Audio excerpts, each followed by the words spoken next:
Hi friends, welcome to our YouTube channel. ఈరోజు మనం RRB నుండి రిలీజ్ అయిన ఆర్ఆర్బి జేఈ 2025 నోటిఫికేషన్ చూద్దాం. కంప్లీట్ డీటెయిల్స్ చూసే ముందు మీరు ఒకవేళ ఈ ఛానల్కి కొత్తగా వచ్చినట్టయితే please subscribe to our channel. Late చేయకుండా వీడియో స్టార్ట్ చేద్దాం. మనం వన్ బై వన్ చూసే ప్రయత్నం చేద్దాం. ఇంపార్టెంట్ టాపిక్స్ ఇక్కడ మీరు చూడొచ్చు. Recruitment for the post of junior engineers, depot material superintendent, chemical and metallurgical assistant అని నోటిఫికేషన్లో ఇవ్వడం జరిగింది. ఇక్కడ టేబుల్ ఆఫ్ కంటెంట్స్ కూడా మీరు చూడొచ్చు.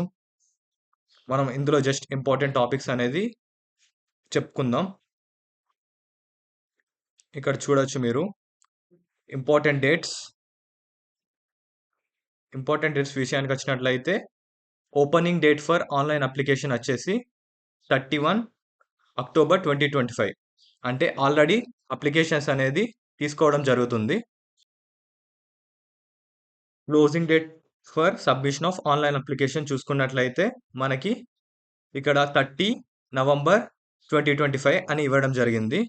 అలాగే last date for fee payment చూసుకున్నట్లయితే 2 డిసెంబర్ 2025. అలాగే మనకు డేట్స్ ఫర్ మోడిఫికేషన్ చూసుకున్నట్లయితే 3 డిసెంబర్ నుండి 12 డిసెంబర్ వరకు మనం మోడిఫికేషన్స్ అనేవి చేసుకోవచ్చు. అంటే అప్లికేషన్స్లో ఏమైనా మిస్టేక్స్ ఉంటే వాటిని మనం కరెక్ట్ చేసుకోవచ్చు ఈ డేట్స్లో. ఇవి మనకి ఇంపార్టెంట్ డేట్స్. అలాగే వేకెన్సీస్ విషయానికి వచ్చినట్లయితే ఇక్కడ మనం చూడొచ్చు, ఇందాక చెప్పినట్టుగా ఈ పోస్టులు అన్నిటికీ మనకి వేకెన్సీస్ అనేది ఉండడం జరిగింది. ఇక్కడ మనకి పే లెవెల్ అనేది 6 అనేది ఇవ్వడం జరుగుతుంది శాలరీ. ఇక్కడ ఇనిషియల్ పే వచ్చేసి 35,400. ఇక్కడ మనకు ఏజ్ లిమిట్ చూసుకున్నట్లయితే 18 ఇయర్స్ నుండి 33 ఇయర్స్ వరకు ఏజ్ లిమిట్ అనేది ఉండడం జరిగింది. అలాగే టోటల్ వేకెన్సీస్ వచ్చినట్లయితే 2,569 వేకెన్సీస్ అనేది ఉండడం జరిగింది. ఇది అనేది ఒక గోల్డెన్ ఆపర్చునిటీ. ఎవరైతే డిప్లొమా కానీ బీటెక్ కానీ కంప్లీట్ చేసి ఉన్నారో వాళ్ళకి. ఇక్కడ మనం ఇంకిన్ని డీటెయిల్స్ చూసినట్లయితే మనకి నెక్స్ట్ ఇక్కడ వచ్చేసి ఏజ్ లిమిట్ ఇట్లా మనం చూసుకున్నట్లయితే మనం చూడొచ్చు, ఇక్కడ సిటిజన్షిప్ ఇట్లా అని ఉండడం జరిగింది. సిటిజన్షిప్ వచ్చేసి మనం ఏ సిటిజన్ ఆఫ్ ఇండియన్ అంటే అతను ఖచ్చితంగా భారతీయుడై ఉండాలి, లేదా a citizen of Nepal or a subject of Bhutan. ఇది మనం చూడొచ్చు. మోస్ట్లీ అందరు ఇండియన్సే ఉంటారు, దాని గురించి ఎవరు దిగులు చెందాల్సిన అవసరం లేదు. ఇక్కడ మనం ఏజ్ లిమిట్ చూడొచ్చు. ఏజ్ లిమిట్ చూసినట్టయితే ఇక్కడ మనకి క్లియర్గా మెన్షన్ చేయడం జరిగింది. ఏజ్ గ్రూప్ వచ్చేసి 18 ఇయర్స్ నుండి 33 ఇయర్స్ మధ్యలో ఉన్న ప్రతి ఒక్కరు దీనికి అప్లై చేసుకోవచ్చు. ఇక్కడ చూడొచ్చు, lower age limit not born after 1/1/2008 ఈ డేట్ తర్వాత పుట్టిన వాళ్ళు దీనికి అప్లై చేసుకోవడానికి వీలుండదు. అలాగే not date of birth not earlier than అంటే ఈ ఇయర్స్ కన్నా ముందు కూడా పుట్టి ఉండకూడదు. అన్రిజర్వ్డ్ ఈడబ్ల్యూఎస్ వాళ్ళకేమో 2 జనవరి 1993 ముందు పుట్టిన వారు అప్లై చేయడానికి వీలుండదు. అలాగే ఓబీసీ వాళ్ళకి 2 జనవరి 1990 తర్వాత పుట్టిన వాళ్ళు, దానికన్నా ముందు పుట్టిన వాళ్ళు అప్లై చేయడానికి వీలుండదు. అలాగే ఎస్సీ ఎస్టీ వాళ్ళకి 2 జనవరి 1988 దీనికన్నా ముందు పుట్టిన వాళ్ళు అప్లై చేయడానికి వీలుండదు. ఇక్కడ అండర్లైన్ చేస్తున్నా, మరొకసారి మీరు పాజ్ చేసి చూడొచ్చు. అలాగే ఏజ్ రిలాక్సేషన్ విషయానికి వచ్చినట్లయితే ఎస్సీ ఎస్టీ క్యాండిడేట్స్కి 5 ఇయర్స్, ఓబీసీ వాళ్ళకి నాన్ క్రిమిలేయర్ క్యాండిడేట్స్కి 3 ఇయర్స్. నాన్ క్రిమిలేయర్ అంటే ఏం లేదండి, ఎవరైతే యాన్యువల్ ఇన్కమ్ అనేది 8 lakhs లోపు ఉంటుందో వాళ్ళు నాన్ క్రిమిలేయర్ కిందికి వస్తారు. ఎడ్యుకేషనల్ క్వాలిఫికేషన్ విషయానికి వచ్చినట్లయితే ఇక్కడ మీరు చూడొచ్చు, candidates must already have the educational or technical professional qualification prescribed in the from the recognized university. అంటే ఏదో ఒక విశ్వవిద్యాలయం నుండి వాళ్ళు ఈ టెక్నికల్ ఆర్ ప్రొఫెషనల్ కోర్స్ అనేది కంప్లీట్ చేసి ఉండాలి. those awaiting results for their final examination of the prescribed educational or technical professional qualification should not apply. ఎవరైతే ఫైనల్ ఇయర్లో ఉండి రిజల్ట్స్ కోసం వెయిట్ చేస్తూ ఉంటారో వాళ్ళు అప్లై చేయడానికి వీలుండదు. ఇక్కడ మీరు చూడొచ్చు.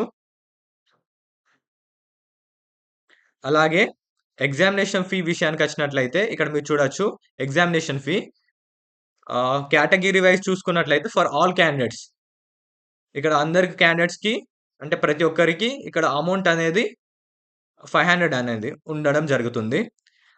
అన్ amount of rupees 400 shall be refunded duly deducting bank charges as applicable on appearing in first stage CBT అని ఇక్కడ మెన్షన్ చేయడం జరిగింది. For candidates who belong to SC, ST, ex servicemen, PWD, female, transgender, minority or economically backward వీళ్ళందరికీ 250 rupees అనేది exam fee ఉండడం జరుగుతుంది.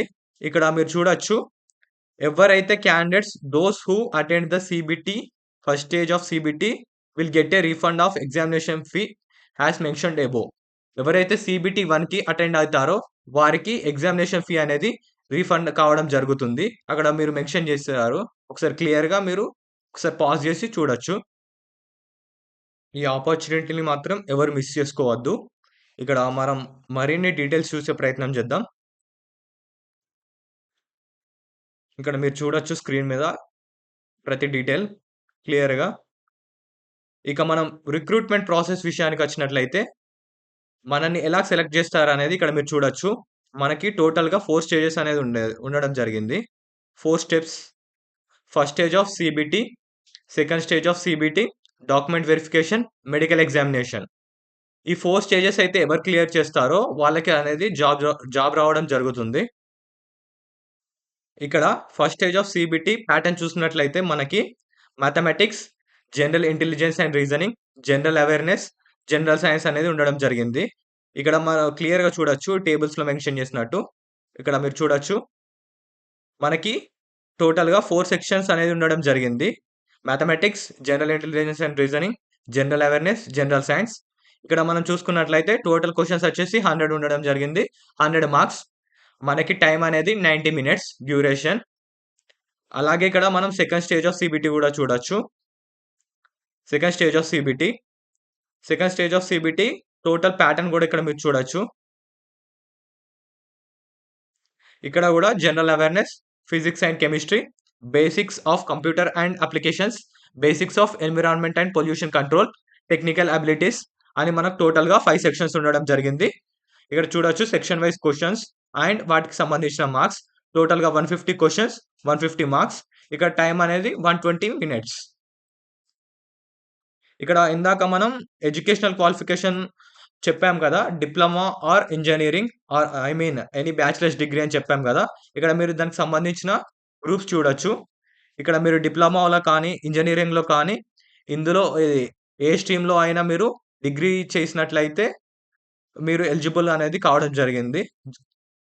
ఇక్కడ చూడొచ్చు మీరు ఒకసారి క్లియర్‌గా పాజ్ చేసి చూడండి. ఇది మనకి ఆర్ఆర్‌బీ జేఈఈకి సంబంధించిన డీటెయిల్స్. మీకు ఇంకా మరిన్ని కంప్లీట్ డీటెయిల్స్ కావాలంటే ఒకసారి నోటిఫికేషన్‌ని మొత్తం చూడండి. నేను మీకు లింక్ డిస్క్రిప్షన్‌లో ప్రొవైడ్ చేస్తాను. మీకు ఈ ఇన్ఫర్మేషన్ యూజ్ అయినట్టు అనిపిస్తే please like the video and subscribe to our channel. Thank you for watching. Have a nice day.